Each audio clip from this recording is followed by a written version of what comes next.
Good afternoon, everyone.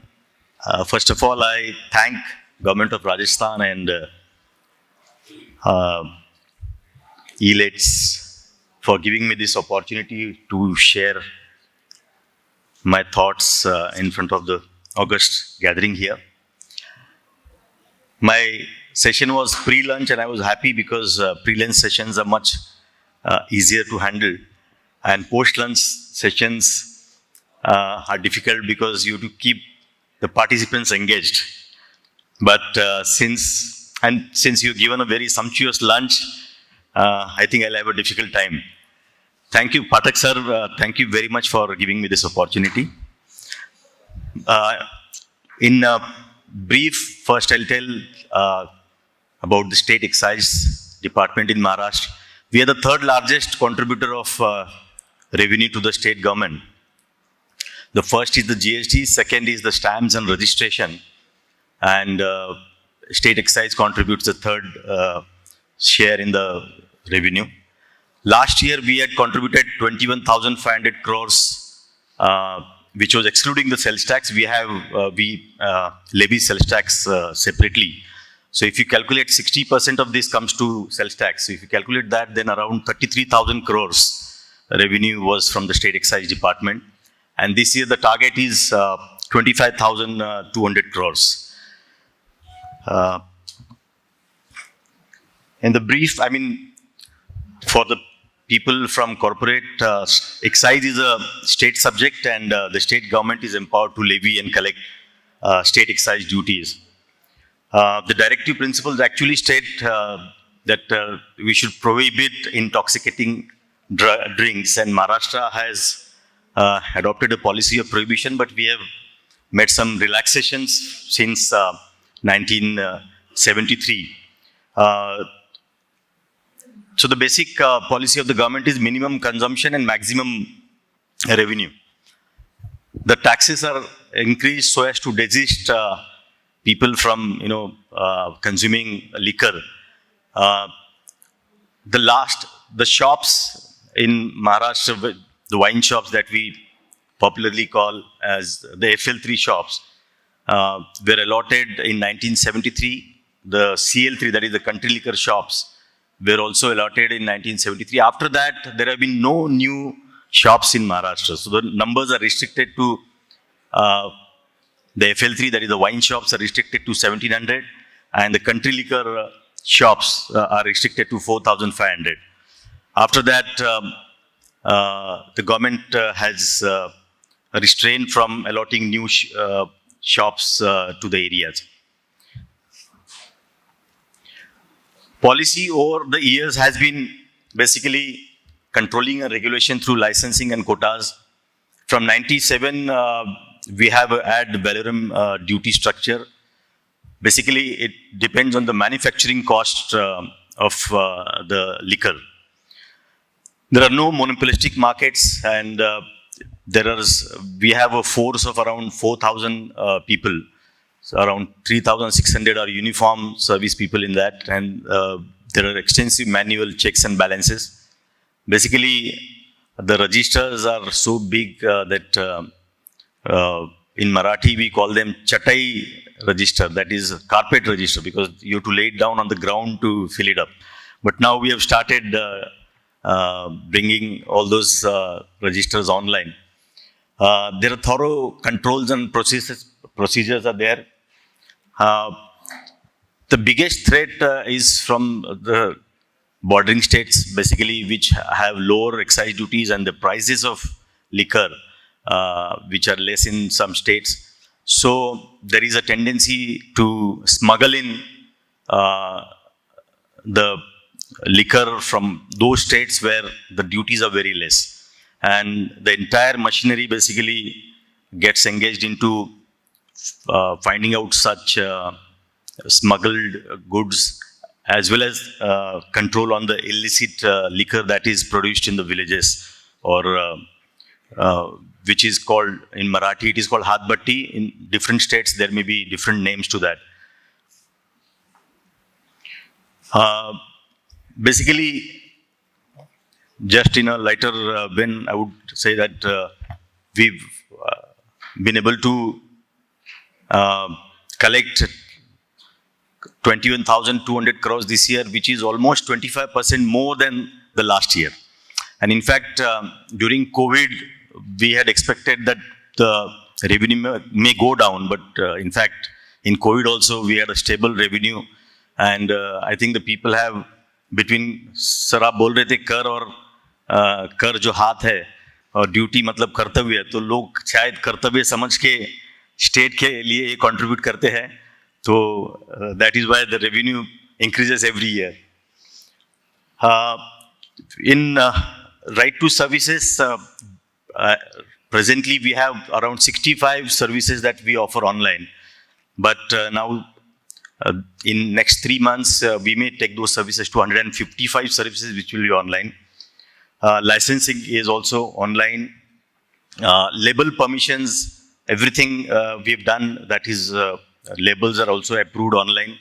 Our excise vehicles are all fitted with GPS so that we can monitor the movement of the field machinery and their actions on the field. We have recently started real-time information about the enforcement officers, because sometimes it is seen that some officers do not actually go to the field and report figures which are not actually real time. So in this mobile app, the officer has to actually enter the tasks that he has to do in the day, and unless he actually goes to the spot and does that work, it will not be reflected in the app. We also have removed all the quota systems which were earlier existing. In last 3-4 years now, there are no quota systems. The major challenge is, since we have very less number of shops, for example, compared to other states, some states have wine shops for a 50-kilometer area, 50 square kilometer area. But Maharashtra has wine shops for 150 square kilometers. There are, suppose in a village, in a district, there are 2,000 villages. The country liquor shops are restricted to only 100 villages. So there is a lot of bootlegging and illicit liquor that is manufactured. In order to curb that, we are using a lot of machinery is actually engaged into catching these people. We are using drones, we are using satellite images to see whether the activities of illicit liquor are going on. We have recently started using MPDA Act, that is a Maharashtra Prevention of Dangerous Activities. So there is a provision of 1 year detention if a person violates the good behavior bond for consistently for 2 times. So we are focused on that, and we're using that MPD Act so that the people who are habitually doing this illicit liquor manufacture are prohibited from doing that. We have also started, in some districts, we have started rehabilitation processes also, so that people who are engaged into these activities go into some other profession to earn their living. Recently, we are going to launch a scheme which will be a reward to the Gram Panchayats, which will totally prohibit illicit liquor manufacture in the Gram Panchayat area. We have developed supply chain management system in-house, which actually tracks the production of all stages of liquor, right from raw materials to the final sale of the raw material in the retail shops. The manual checks and balances, which I mentioned earlier, which were very, very difficult for the people to enter into those registers. Now we have converted it into the supply chain management.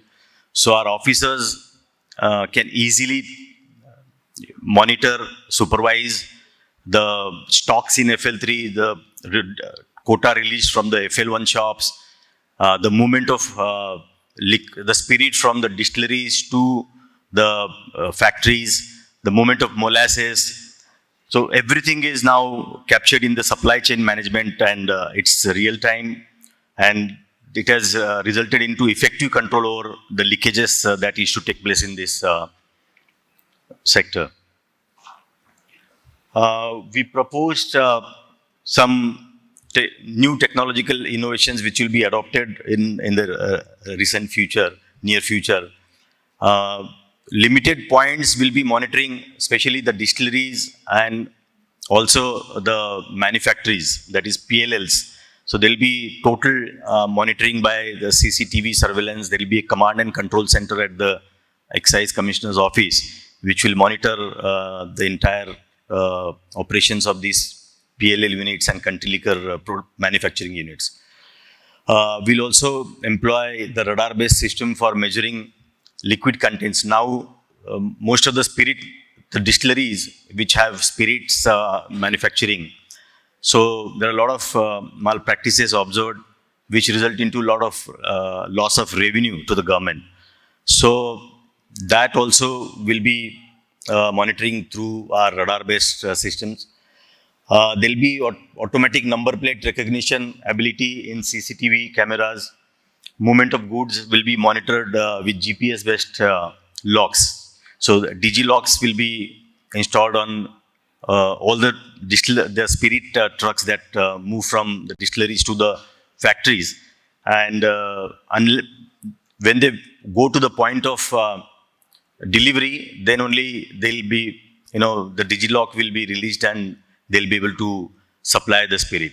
Because a lot of cases recently we have seen there have been violations of the distilleries where they actually create false purchase orders from different states, and the spirit actually goes to manufacture of illicit liquor.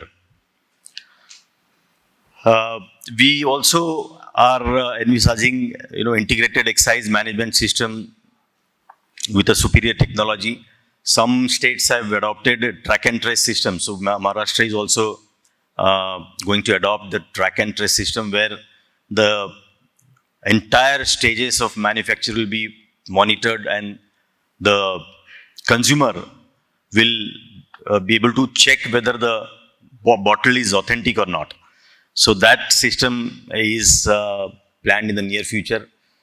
We are also planning to use data analytics to analyze the sale of liquor in different sectors, IMFL, BIO, so that the department is also in a position to actually decide about increasing or decreasing excise duties on some products.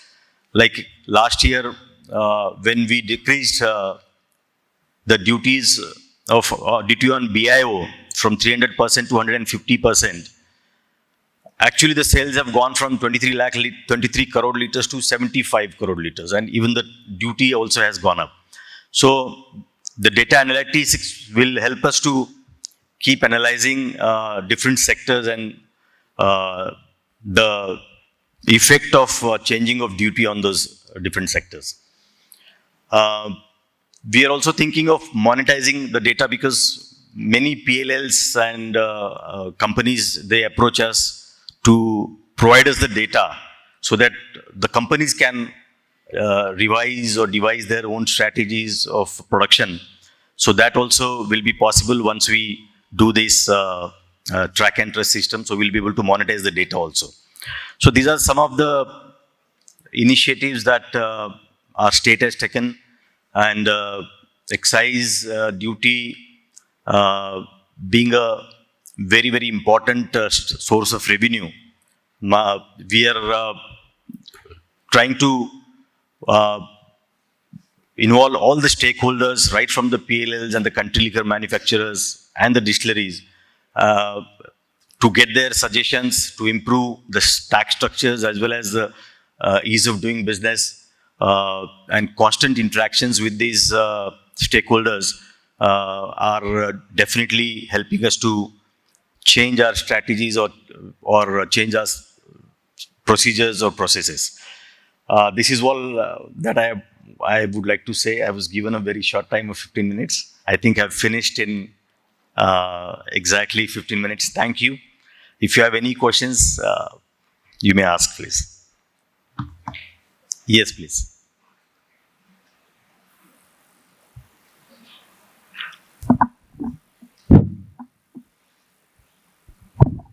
Thank you so much.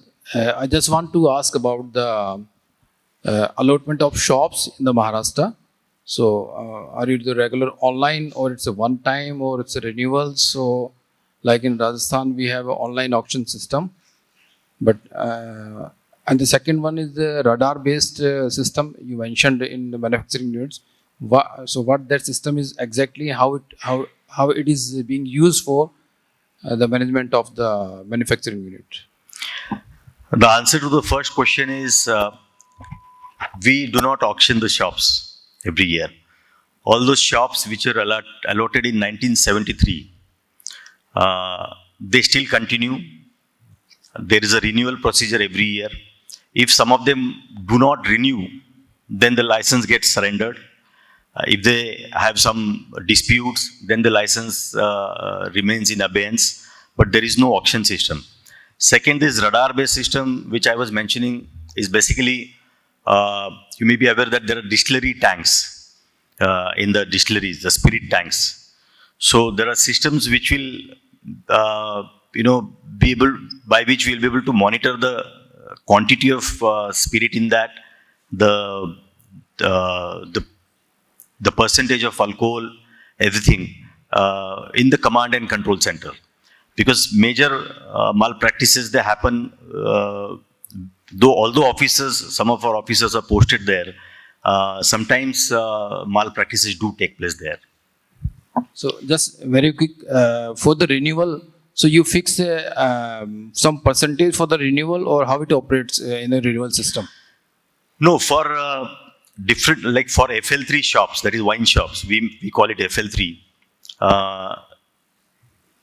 It depends on the population. The fees are levied as per the population. Like in Mumbai, since the population is more, the shops have renewal fees up to 7 to 8 lakh rupees. But in rural area, that comes down to 2.5 to 3 lakh rupees. So you predetermine the fee for the renewal? Yeah.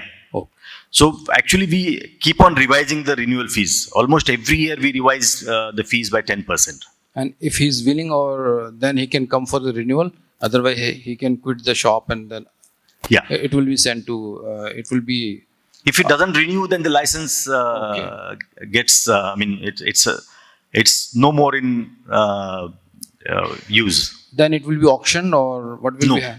Then shop is finished. Yes. Okay. We don't auction. Thank you so much. Any other question? Yeah.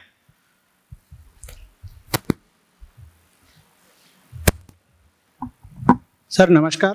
नमस्कार।